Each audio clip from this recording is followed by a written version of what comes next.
a beast. I love y'all. I love y'all so much. I'm so thankful to be able to be up here. Night 2 camp. Y'all excited? We've been having a good day so far, right? Yes, lots of good things. Oh, y'all. I'm literally going to dive right in, but your leaders are going to be handing out these note cards to you right now. So here's what I want. Don't lose it. Don't write on it yet, but don't lose it, okay? So hand them out. They should be coming. Leaders, if you need more, they're on the camera stand in the back, so you can go grab them really quick. But hand them out, please. Does anyone, when you get to Camp Owasso, do you just get off the bus and you're like, oh, feels like home. Feels like home, right? Coming here, being together, it feels so good. I love coming up here. Every time I come up, I'm like, yes, I love this. I love being home. Everyone turn to your neighbor and say, I'm home. Yeah. There's some pins if you need some pins. I'm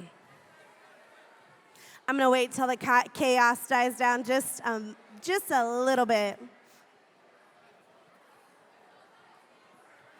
Hi, Becky. Becco.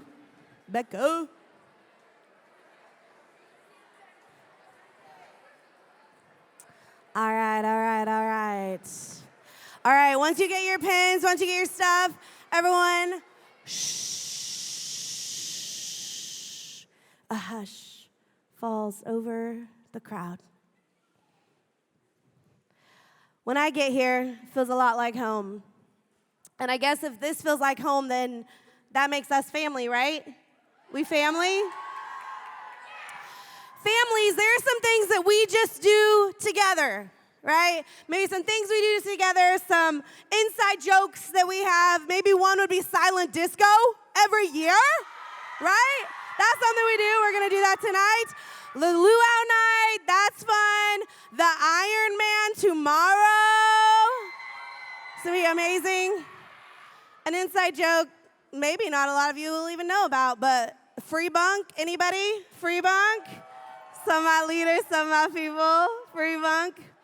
Listen, tonight, I really believe that God has given me a word to share with you, every single person in this room, to share with us, family, together, our Hope Students family, and I feel like he's saying, this is something that you and I need to do together. Hi, Chase. Haven't seen you yet. So here's what I want you to do. I want you to lock in tonight. I want you to pull out your books. So many of you have already done that. Pull out your books. Take notes. Don't let your neighbor distract you. Turn to your neighbor and go, shh. Thank you. Turn to your other neighbor and say, stop talking. Perfect. Shh. All right. The thing that I think God wants us to do together tonight is one word, and that word is serve. Everyone say serve. I think he wants us to be a house that serves. What are some ways when you think of serving, what is a word that comes to mind? What are some ways to serve? What do y'all think? Volunteering, love that. You can just start shouting some stuff out. Worship, okay. What? Mission trip, love that. Camp, serving at camp as a leader, that's so good. Huh? Donations, yes, those are good. These are all, for sure, great things. What? VBS? Being kind, I like that. Be kind, that's so good. Some words that come to my mind, one of them that I have written down is kindness. Another one I have is compassion, right? We serve oftentimes because we see people in need and it moves us to compassion. Helping is another word. And some ways that I thought about serving, and a lot of you have said them, I thought missions trip, for sure. If you haven't gone on one of those students, you should at some point. Serving at your church, maybe you serve in kids ministry at church. Anybody serve at church? Amazing, you guys are so good. Serving your family at home. Am I going to get that big of a shout for serving family at home? Do y'all do that? I'd love to talk to your parents. I'd love to see how you do that. Serving your teachers at school, serving your coaches, right? Serving someone by possibly cooking a meal for them. I think all of these are really good ways to serve and things that you should actually be doing. They're all good. But today I really want us to talk about a different kind of serving. It is still serving, but it's a little bit different kind of serving. There's a Greek word in the Bible. Ooh, everyone goes, I'm smart. You're about to learn a Greek word right now, okay? That word is kaleo. Kaleo. And it means called to care. Called to care.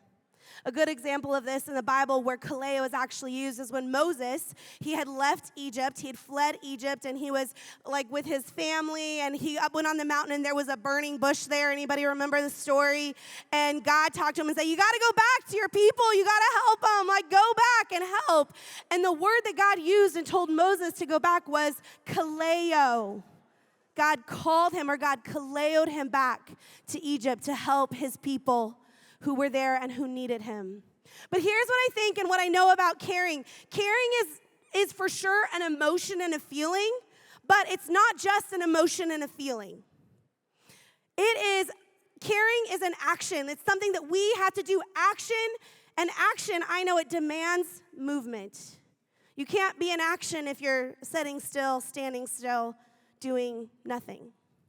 Of course, I think that a call to care or a call to serve should always be like second nature for like believers, for Christ followers in the room. Like that should be something that we just do naturally, is we serve other people. But I don't think caring is just something that we should think about. Like sometimes when we see someone in need, like, man, someone should really help that person. Right, you should help them, right?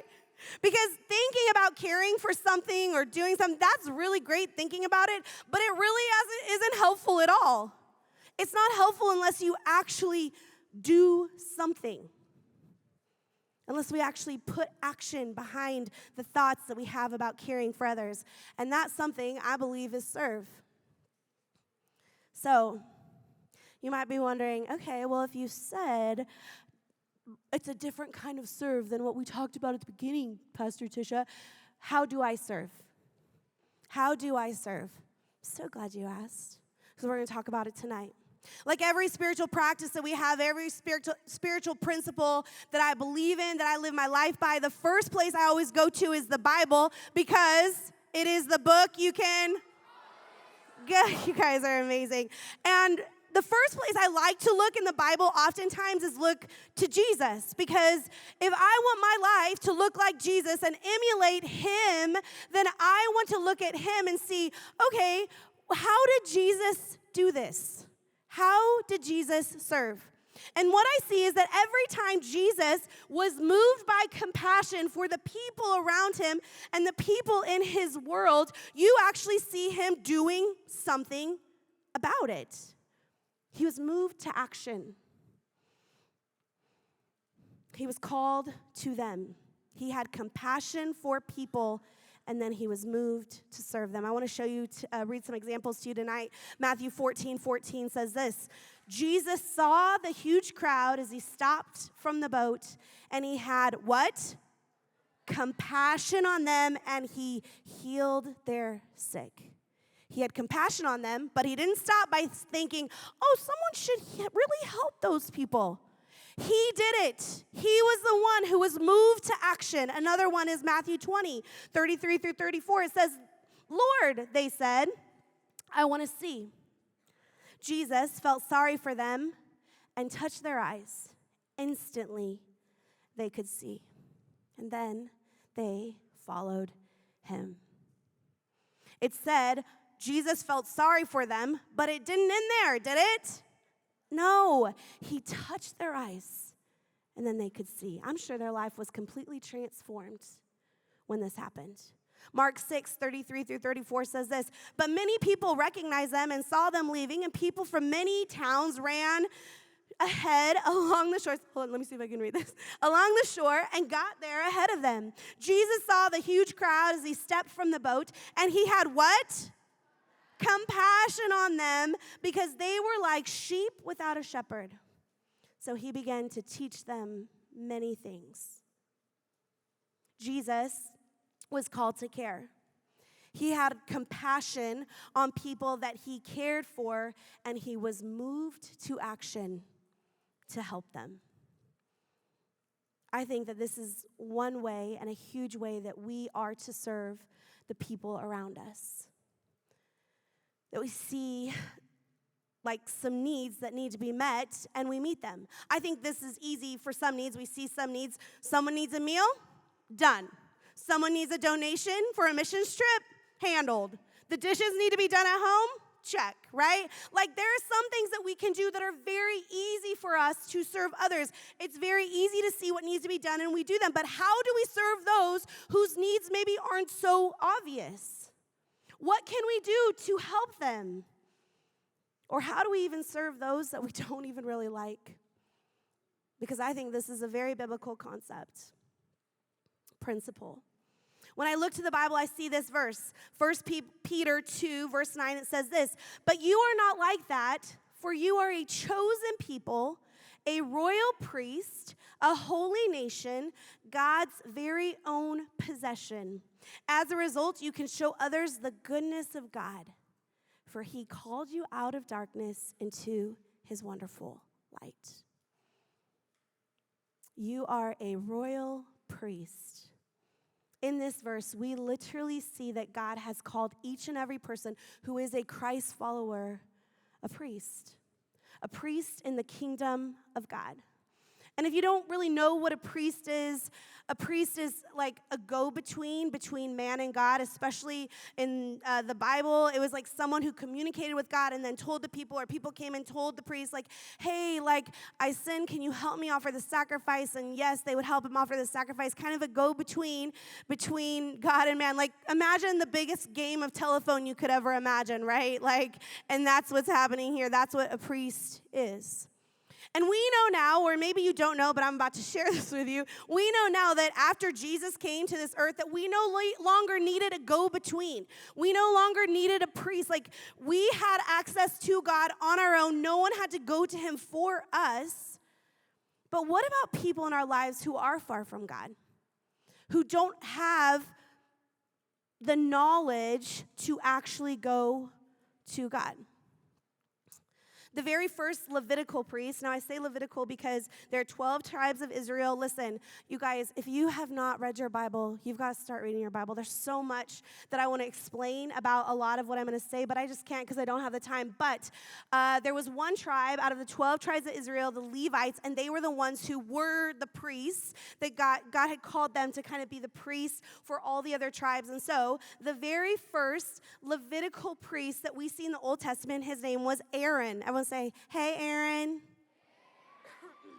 And we know that Jesus was the very last. But if we go back and we look at Aaron as the priest, there's a verse that I'm about to read to you that has blown my mind.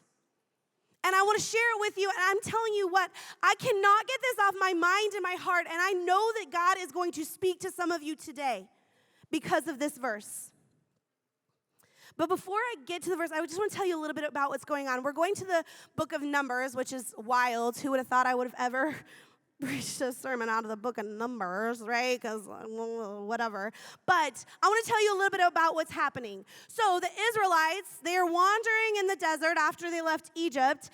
And they're with Moses and Aaron. And honestly, these people got mad. They have beef with Moses and Aaron. And they're like, you keep telling us what to do. Nothing is happening. We're not getting to the promised land. So, like, obviously, there's an issue. There's a miscommunication here that we need to figure out. And they were very, very mad. And they're like, how come you are the only ones who are, like, able to talk to God? And God's the one who set this up. And it obviously all changes, right, when Jesus comes. But right now, that is how God set this up, is that Moses and Aaron specifically, he was the priest for the people to God. And they were like, how come you're better than us, Aaron? What do you think? You think you're better than us? We can't go to God on our own? And Moses and Aaron are basically like, hey, let's talk about it. Let's figure it out. Let's actually see who God has chosen. And so why don't y'all come and we're going to figure this out. So there were multiple, like 5 different guys that came with their families, plus like 250 other people. Numbers, right? So they literally 5 people, 250, their families. So like we really know all the numbers because of that. And when they came, God was like, what are these fools doing? So the Bible literally says that the earth opens and swallows up some of these people. Their names are Korah, Dathan, Abiram, and their families. And then it says, fire from the Lord also consumed 250 people. So Aaron and Moses, they were moved by this. Because these people that this happened to were people that Moses and Aaron love and know, and they've been in community with for years. And they didn't want this to happen to the people that they loved. And so they began to pray and they began to talk to each other. What can we do? Moses, what can we do? Aaron, what can we do? How can we keep this from happening? Because God got angry with the people because they were not following his will and his way. And so God was like sending a plague to the people where he was literally going to punish them, saying, because you didn't do what I asked you to do, then there is going to be consequences for your actions. And so a plague started in the land. It started in one place, and it just started spreading to the people, and people were dying. Thousands of people were dying. And Moses and Aaron were like, no. They were begging God, what can we do? And Aaron, who is the priest, when people would be purified, they would light incense. I actually have this. I should have brought it up, but I couldn't figure out how to do it. Anyway, he had this incense burner where he'd put incense in it, and he would go and help purify people. There was a lot of purification that happened. Again, a lot of things that I want to tell you about that. But they would purify people, and he's like, maybe if I go and I begin to purify the people, God would save them. So this is where we are. Moses and Aaron, their friends were living in sin, but they had compassion on them. They had compassion on them. Number 16, starting in verse 46, it says, and Moses said to Aaron, quick, take an incense burner and place coals on it from the altar. Lay incense on it and carry it out among the people, purifying them and making them right with the Lord. The Lord's anger is blazing against them, and the plague has already begun. Aaron did as Moses told him, and he ran out among the people. He ran out among the people. The plague had already begun to strike down the people, but Aaron burned the incense and purified the people. And get this, he stood between the dead and the living, and the plague stopped. Aaron runs out to the people. He doesn't just walk. This man grabs the incense and he runs out to the people, and the incense was a purifier of people, right? And the plague stops. 14,700 people died, but hundreds of thousands lived because Aaron chose to do what he knew he could do to save people. This is the biggest way, in my opinion, that Aaron ever served his people. He served them by recognizing people who were in sin, and he did everything he could do to save them. Aaron, the priest, took the offering out to the people. So, I ask again, how do you serve? I think the biggest way we do it is we serve with compassion. This is one of the biggest things that Aaron and Moses had going for them. They had compassion on the people they loved. They didn't just let what was going on happen to them. They tried to stop it, and they ended up stopping it. And I'm sure it wasn't very convenient for them. In fact, a couple things that I know to be true about compassion. Compassion will interrupt our lives. I'm sure this was very inconvenient and a huge interruption to them actually making it to the promised land. Compassion, it really will cost us, and at this point, it cost them so much. Their friends, people that they loved. But here's what I also know is compassion changed the lives of hundreds of thousands of people who would have been dead if they did not have compassion on them. Aaron stood between the living and the dead, and the plague stopped. So who are the living and the dead in your life? Who are the people that need compassion from you? Here's what I know. Your generation needs people to stand up and be Aarons. People who are willing to stand between the living and the dead. And I'll tell you this, every person in this room, if you are a Christ follower, you are called to be a priest. And so you have everything you need to go out and stand between the living and the dead. The reality, the big thing is oftentimes people just don't accept that call. And they sit around and they don't do what God has called them to do. We know the living in your life are the people who you're in community with, who love you, who push you to Jesus. You see the fruit of their life as they are living their lives. But you know the dead in your life, you recognize them because those are the people who are living in rebellion. They're far from God. They're doing things that are against God, against his word, against what he's called them to do. They are being crushed under the weight of their sin. And I know in this room right now, you are thinking of people in your life who need you, who are dead in their sin because the enemy is trying to trap them, but you have the chance to save them, to help them to stand between the living and the dead. When Aaron knew that there was something that could be done to save his people and friends, he didn't. He did it. He did not wait. He didn't just walk. He ran to them because he knew it was urgent. When he had choices and decisions that could save all of these people, he did what he had to do. He lit up that incense and he started running among the people, trying to save them as fast as he can. The people who were trying to pull him in a different direction even. The people that were saying like, hey, come follow us. Why are we following this God? He's not even getting us to where he said that he was going to take us, like the promised land. But Aaron knew the truth of who God was and wanted to make sure the people around him knew it too. They needed him as a priest to have compassion, to lift them up to God. Someone who would guide them, someone who would direct them, someone who would give them the wisdom that they needed. Someone who would set aside their own personal reputation, their own personal fears, their own personal anxieties, their own personal conveniences to reach out and to help those who are dead and who are dying.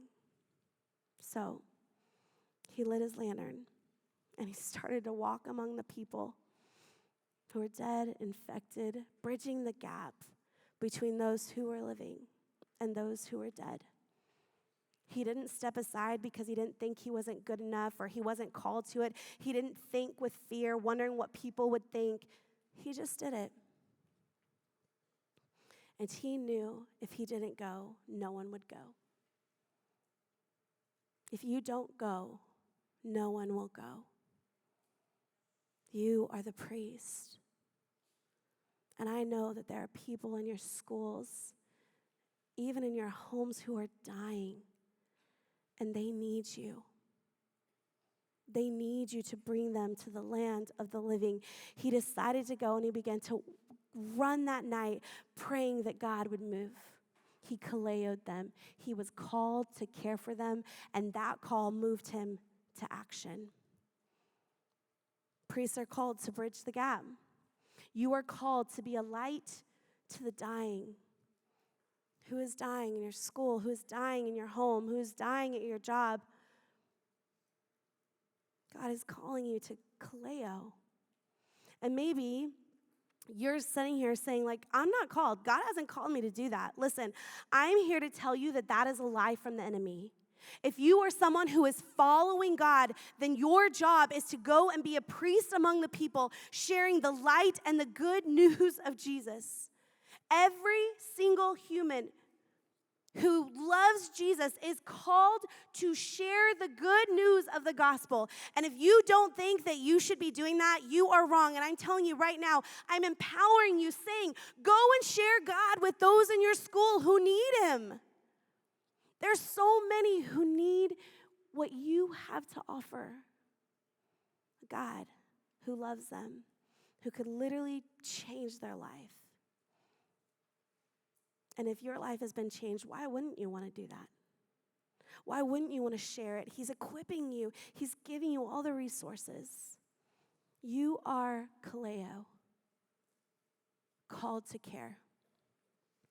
And caring is not just a feeling or an emotion. Caring is an action. Action demands movement. You are the movement. You are the ones who are called to go and to be a light. So, tonight, I want you to begin writing down names of people you know who need you. They need you to be a light. And I'm not even just talking about the names of people. I want you to start thinking of a plan. How can I make sure that the gospel is being spread in my school? How can I make sure that the gospel of Jesus is being given to those who are dying around me, who are far from God? Because I'm telling you, if you don't do it, no one's going to do it. This is you. You are the ones who are called to care, to be moved to compassion, to give action. Shh. So,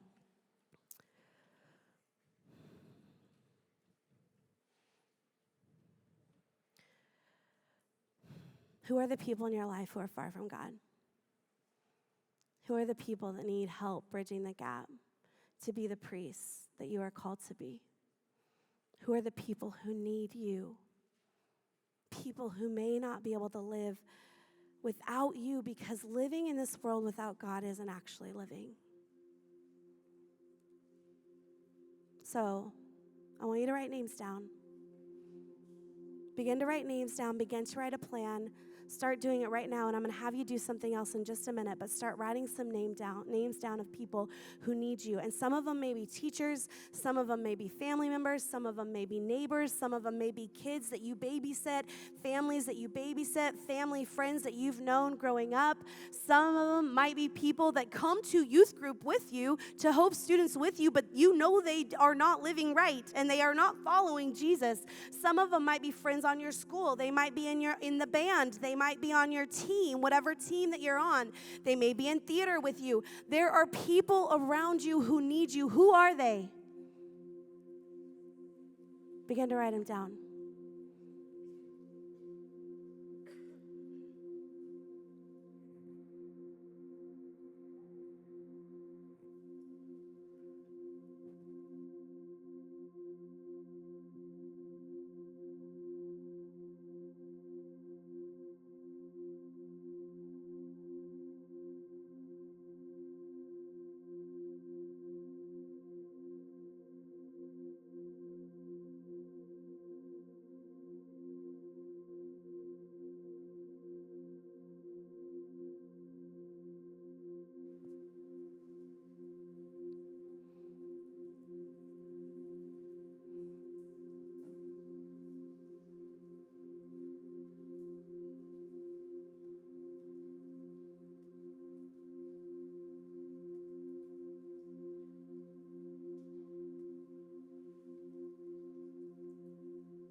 here's our next step.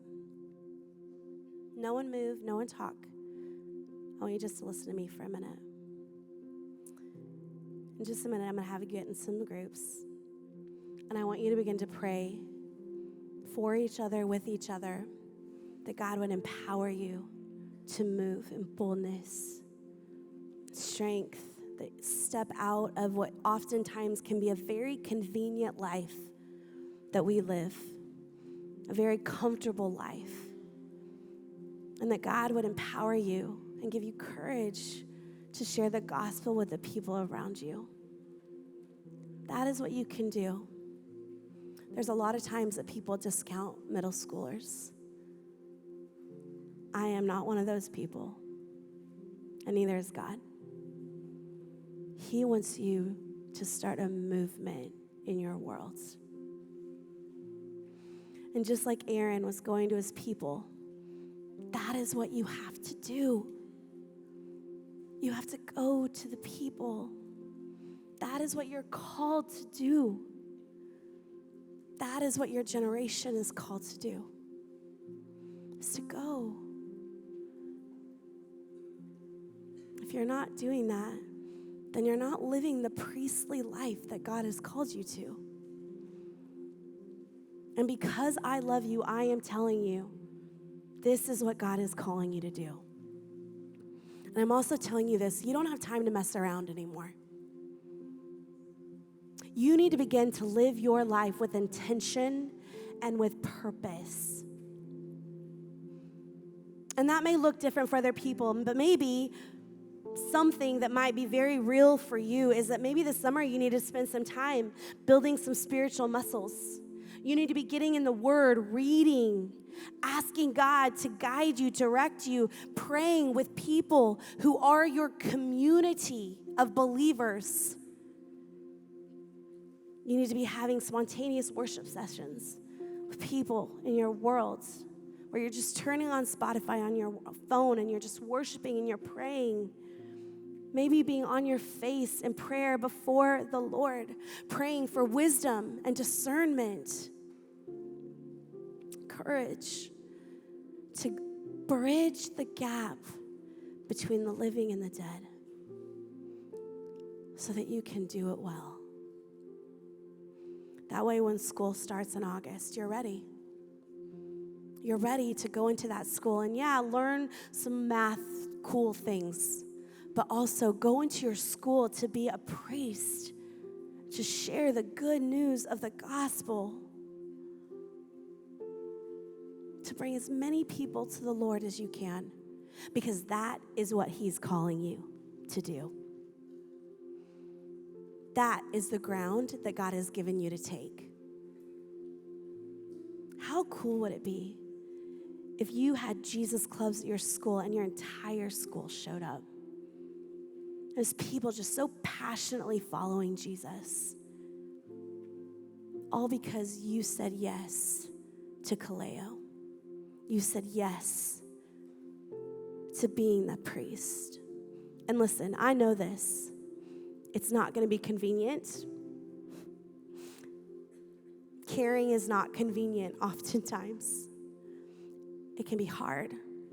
And here's what it does do is requires you to lay down your own agenda and what you want to do and say, God, I want to do what you want me to do. But can you imagine heaven being filled with people who came to know Jesus because you were faithful to priests, being priests in your school, in your home, in your community? Can you see what God could do through you with your yes? He wants to use you. He's equipping you and giving you everything you need, but now it's up to you. Are you going to say yes? It may cost you. It might be inconvenient, but here's what I promise. It will change you, and it will change others. So, right now, I know you've written down names. I want you to find one or two people. One or two. I want you to be in groups of 2 or 3. And I want you to begin to pray. I want you to share names, and I want you to pray out loud. God, I pray for this name. I pray for that name, whatever the names are. And I want you to begin to pray for wisdom. I want you to pray for direction, for divine intervention. This is an old school prayer meeting that we are having in this room tonight. This is not about talking to your neighbor about tonight and silent disco. This is about you praying before the Lord, asking Him to move on your behalf for the people in your school, the people in your life. Pray over your friends. Pray over your family. Pray over your school. Pray over your teachers. Pray over your coaches. Pray over your parents. Begin to pray that God would move in their lives as you are stepping up to be the priest that you need to be, that God is calling you to be.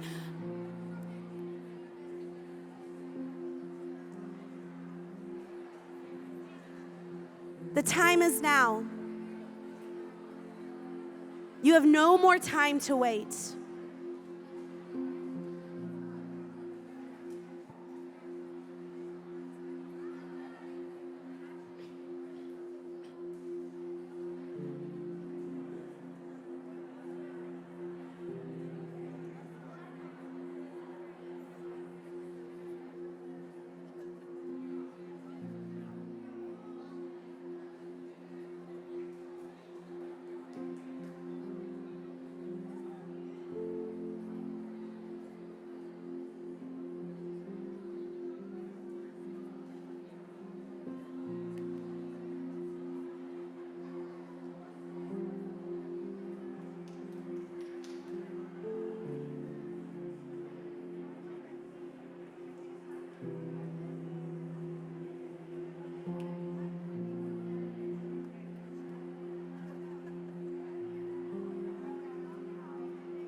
If you're done praying, keep praying.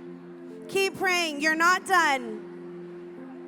You don't get to just chat with your friends. That's not what this time is about. If you think you're done, you're not. Begin to pray for yourself. Begin to pray that God would give you wisdom and understanding.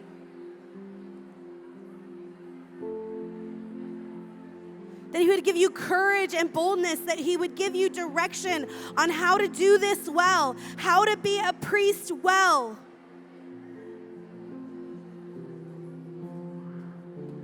There should be no talking, only praying, unless you're talking about the specific people you are praying for.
If you're done praying, stop distracting the people around you who are still praying.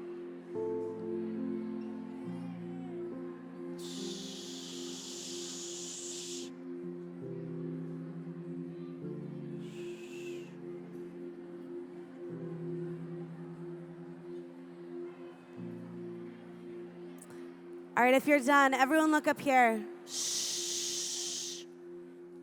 If you're done, I want everyone to look up here. There's a quote by an author. His name is C.S. Lewis. And he says this: you can't go back and change the beginning, but you can start where you are and change the ending. Maybe your reputation in your school isn't what it should be as a Christ follower. Maybe you can't imagine going into your school because people in your school don't even know you're Christ followers based on how you're living your life. Maybe you just decided to follow Jesus for the first time last night. Maybe you're still trying to figure out your relationship with Jesus. But the way you've lived your life so far doesn't have to be the way you continue living. It can change. I'm not talking also about going into your school and being weird. You know what I mean? I'm not talking about going in and just being too much, telling people that they're going to hell if they're not following Jesus. I'm not necessarily talking about that. That's not what I want. But I do want you to go into your school, and I want you to be intentional. I want you to ask questions like this. What's something you're most worried about in life? How can I pray for you today? Man, it seems like something's going on in your world. Do you want to talk about it? What can I do to help you? What can I do to serve you? These are questions that I want you to ask. And then in response, I want you to say something like this: do you know what's helped me? Jesus. Do you want to know what's helped me with anger? Jesus. Do you want to know what's helped me with my anxiety? Jesus.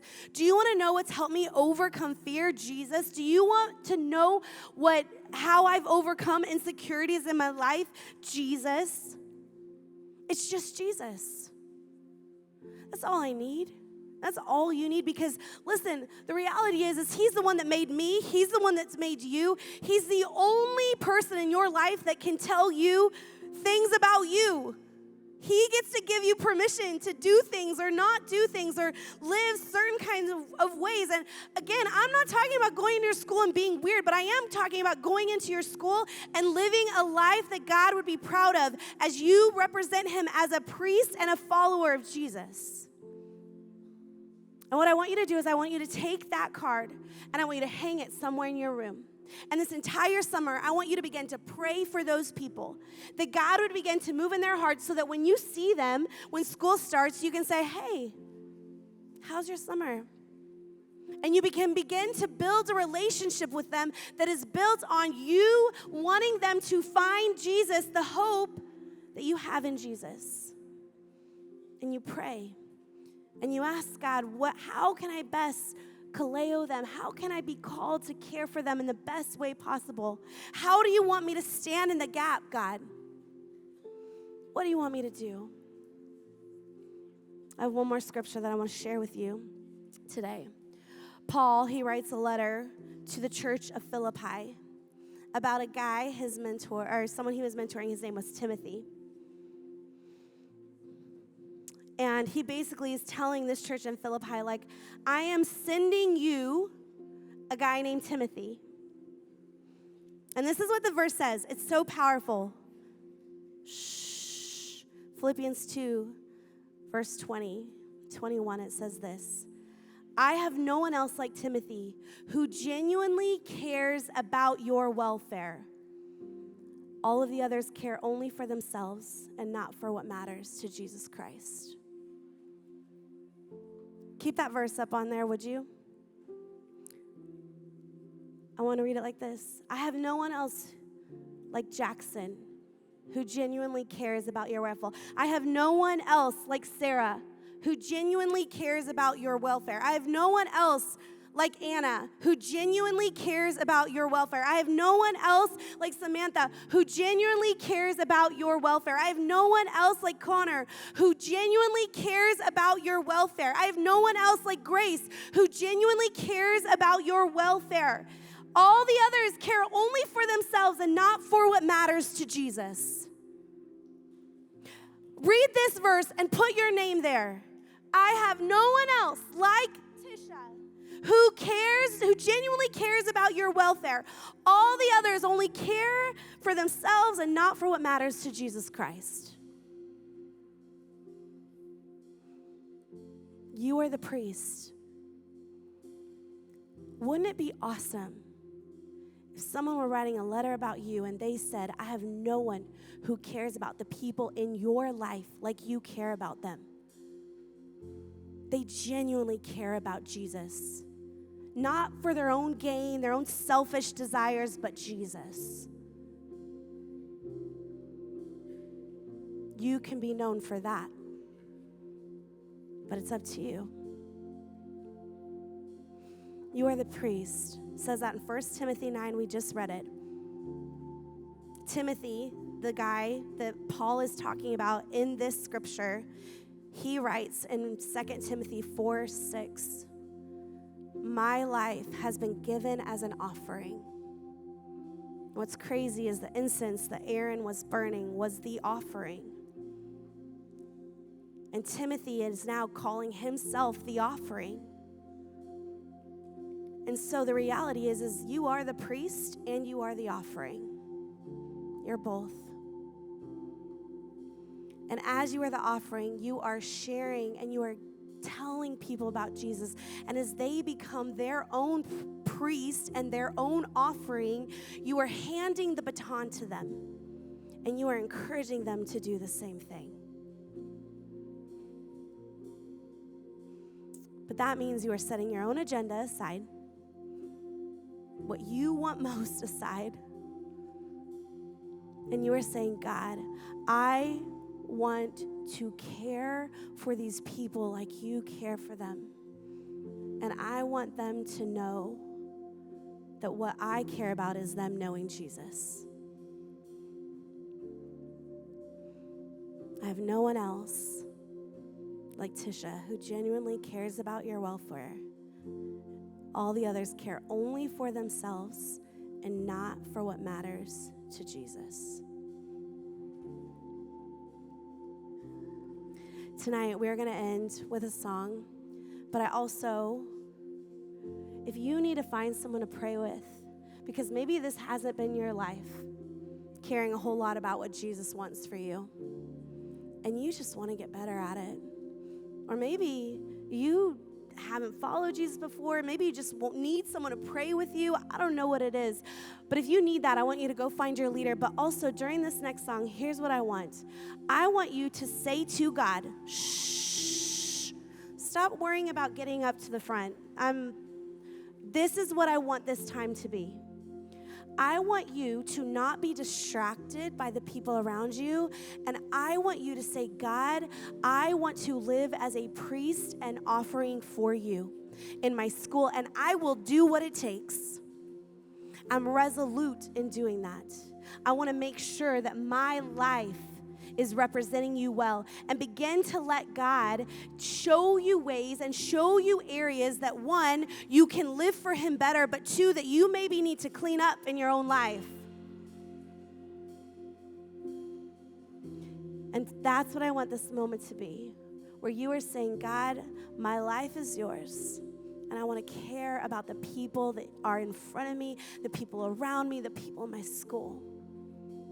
And I want you to genuinely have a moment with God where you are saying that to him tonight. Would everyone just hold your hands out like this? God, tonight we are yours. We surrender to you our own agenda, our own life, our own wants and desires. God, I pray that in each and every one of us in this room, you would instill in us a want and a desire for seeing people come to know you, so that one day in heaven we can have the biggest worship service we've ever had, where we are just dancing before the Lord and praising you with all of our friends, with all of the people that you've put in front of us. God, help us do that. Help us surrender our agenda, our reputations, what we think people may think of us. God, I pray that you would help us know that the only thing that matters in life is telling people about who you are and getting them to join the family of God. Help us be priests, God, that do that. We love you, God. We are here for you. God, accept our praise and this worship as an offering to you. We love you, God.